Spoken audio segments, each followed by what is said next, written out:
I was very humbled.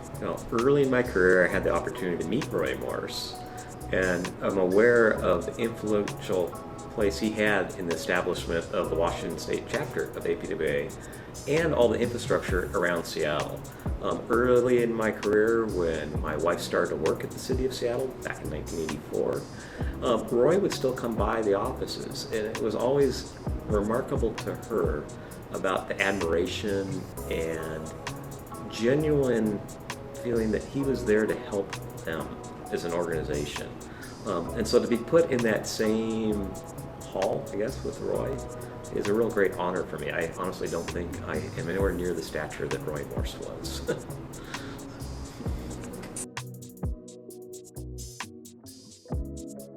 Peter is the consummate engineer, and from the very first day I met him, I was impressed by his technical abilities, his understanding, and that hasn't changed. And he's the engineer's engineer, and our clients love him and seek out his opinion, his advice, and more than anything, he is so committed to public works, the work we do, the benefits of our community.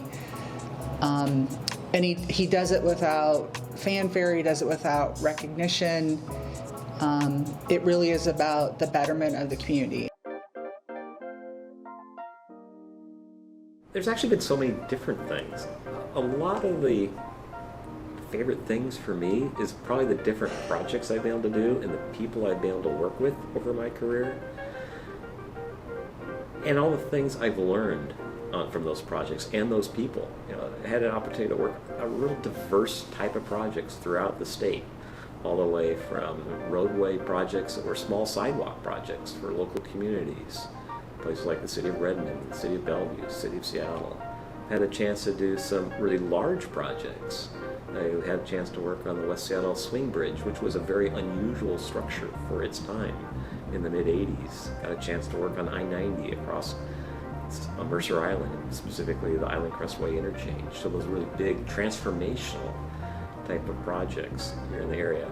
But sometimes it's the small projects, like I mentioned, the sidewalk projects, the little bit different ones, like when we studied bringing what was the waterfront streetcar in Seattle up into the International District, and then got the chance to design that project, was something I enjoyed tremendously because I learned a lot each time from these different types of projects. The other thing about Peter and his career and his dedication to engineering and public infrastructure has also been his commitment to small business. And before our firm, he worked for a couple other notable firms in the region.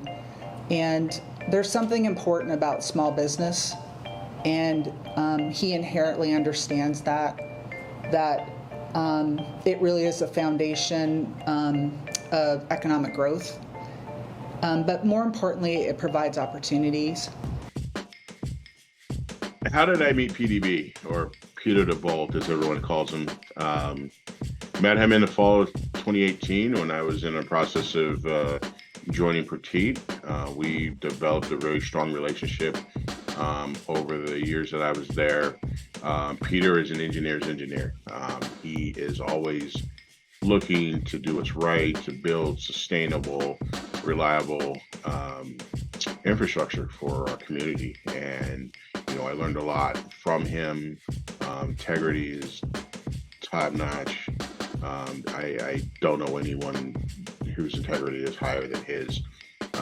And once I transitioned away from Petite and became the owner of my current firm, he was right there supporting me and continues to support me in teaming opportunities as well as mentorship and questions that I have for him. I can't thank him enough. So Peter, well-deserved award.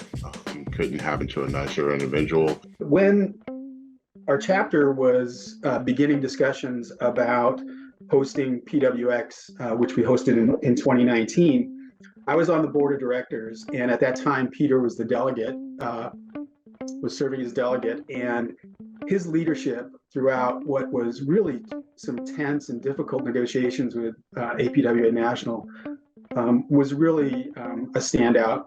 And, that leadership continued throughout the execution of the event. Peter was just always there to encourage us, to make sure we were doing okay. The other area where I've had the pleasure of being able to work quite a bit with Peter on is in my work with the Government Affairs Committee. When I started as chair, we were pushing forward a new initiative to hire a lobbyist and become much more active, at least at the state legislative level.